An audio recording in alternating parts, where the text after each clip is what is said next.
All right, good morning, everybody, and thank you all for being here. Before we begin, we would like to acknowledge some people that are again here with us today and some that just could not be. Next to me is one of the main plaintiffs in the case, Judy Potter. Cheryl Coakley-Rivera and Dylan Bond could not be here this morning. Also, as part of the litigation team, Laura Mangini and Rob D'Attusa from Alekman D'Attusa, and attorney Tom Kenefek. Months ago, we were thrilled to announce a settlement of the courthouse case, and we released the terms and conditions of the settlement agreement that achieved all of the major goals that were sought when the lawsuit was filed. At that time, we stated to all of you that we would continue to scrutinize the steps that the trial court was required to take as a result of the settlement, and that we would continue to hold them accountable if they failed to follow through. And they have failed to follow through, and they continue to fail to follow through. We reported that the building was to be, quote, deep cleaned over the 4th of July weekend. That included things like desks, computers, keyboards, light fixtures, windows, door handles, blinds, railings, glass, and ceilings. The idea behind that was for the employees and members of the public who used that courthouse to come back to that new car smell and that new car feel, and improve the overall working conditions in the courthouse, and begin to develop the trust between the trial court and the workers going forward. As we all now know, the trial court leaders from Boston, who hired a Boston-based contractor to do the cleaning in the Western Mass building, did not hold up to their end of the bargain and utterly failed in their responsibility to deep clean. Instead, the trial court again tried to cut corners and shortchange employees and members of the public from Western Mass that work and use that important building and put their health and safety at risk by not actually doing a deep clean as required by the agreement, and actually not cleaning anything in a timely manner over 6 feet. The settlement agreement also required that the trial court begin the procurement process within 7 days for an occupational health assessment and evaluation. To date, almost nothing has been done by the trial court on this point, and people who work in the building continue to get sick and die from various forms of cancer, while the trial court leaders from Boston continue to ignore their duties and responsibilities that they agreed to in writing. The people who work in this building wanted and deserve information and answers as to why a disproportionate number of them are getting sick with serious illnesses in this building. And that occupational health assessment was the first step in that process. It's something that was verbally promised to workers many, many, many years ago and never conducted. And we got them to agree to it in writing as part of this settlement. The settlement agreement also required the trial court to inspect the roof of this courthouse, one of the main areas of leak, which leads to mold, and provide a written report by yesterday. And prior to yesterday, actually consult with the environmental committee in the courthouse and department heads in that building about the known tears, cracks, and leaks in the building. To date, the trial court has not even consulted with the environmental committee. Yesterday, we provided written notice to the settlement coordinator, John Payne, about these material breaches of the settlement agreement. He will then make a decision as to whether the plaintiffs in this case have alleged a material breach by not doing a deep clean, as we just discussed, and by not moving the procurement process along for the occupational health assessment in a timely manner. We intend to supplement that notice today to add information related to the breach of contract and settlement agreement related to the roof.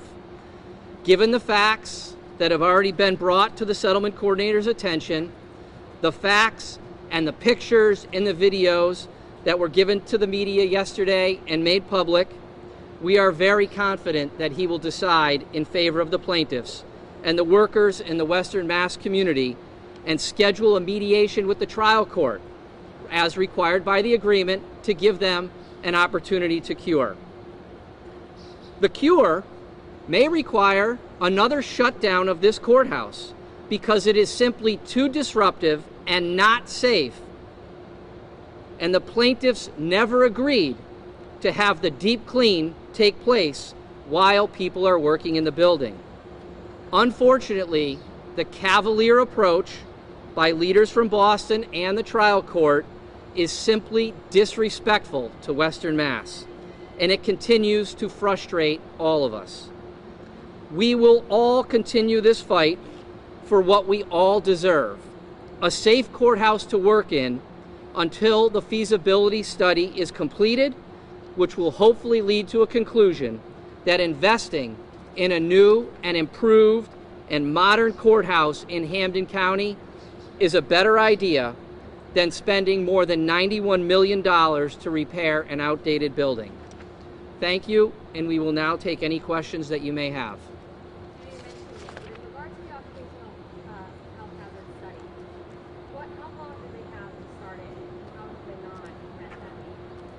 They were supposed to start the procurement process approximately, I have to look at the agreement, approximately a week after, what's that?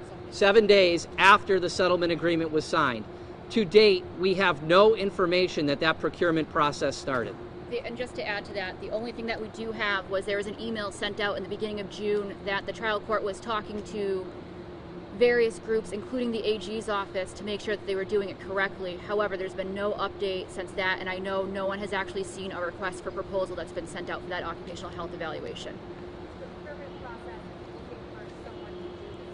Correct. The procurement process is the first step that DCAM and the trial court has to go through, just like everything else. So they have to set up what's called a request for proposal where they outline what they want, and then they need to send it out for a certain amount of time for people to bid on it, and then they select based on the bid. And to our knowledge, that RFP has not been sent out and no one has seen it, either from the environmental committee, the department heads, or the plaintiffs.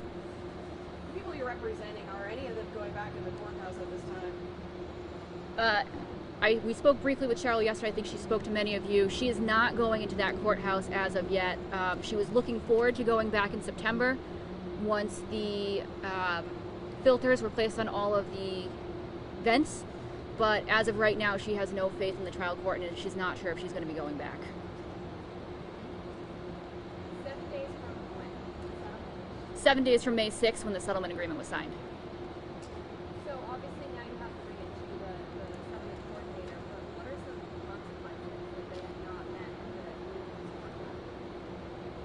the So under the terms of the settlement agreement, the settlement coordinator needs to look at the allegations that we've made and in all likelihood schedule a mediation at some point within the next 14 days with the trial court. And if the matter does not get resolved at that mediation, then the plaintiffs have the opportunity to pursue litigation again. The chances this could go back to court in Boston? Absolutely. And just to clarify, the case will be brought in Hampden County Superior Court, not in Boston. A venue choice was placed into the settlement agreement. The cleaning service that was brought in here, picked by the trial court, do you guys wish you had more of say in who got to be going in this building? You know, I don't think it's necessarily the cleaning company itself that was chosen. I think it's the trial court it's picking the vendor. It's not really the vendor. It's the trial court's supervision of the vendor.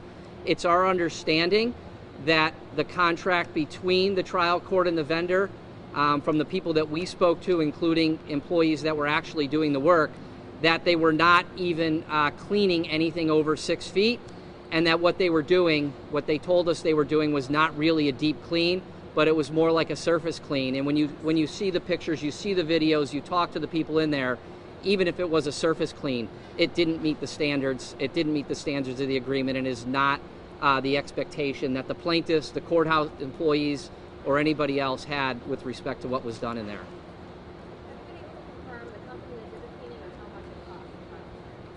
Haven't been able to confirm it, although I've seen reports that it was in the range of $35,000, and I've heard this morning that the cleaning crew consisted somewhere between 10 and 20 people. Do you think that's adequate for the size of the building? Obviously not, given what was done. I mean, books were, if you're doing a deep clean, things need to be moved. You can't have, for example, in a library where books have been sitting for decades, if you're going to do a deep clean, you need to move the books, right? I mean, it's no different than if you're cleaning something at your house, you've got books that have been on a bookshelf. When you go through and you do your spring cleaning or your fall cleaning, you move that stuff and you dust under it, you clean under it, you disinfect under it, you do what you have to do to actually clean it. You don't surface wipe around it. I went back in the building this morning just to double and triple check, and I went up to the library, I moved a couple of books, and it doesn't take any type of expert whatsoever to realize that those things weren't moved and those shelves were not really clean.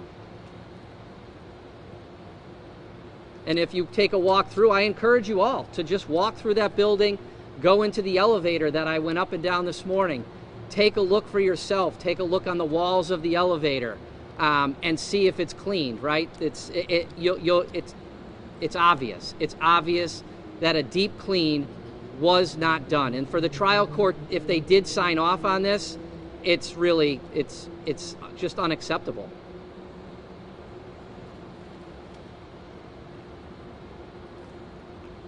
Any other questions? Thank you all for coming.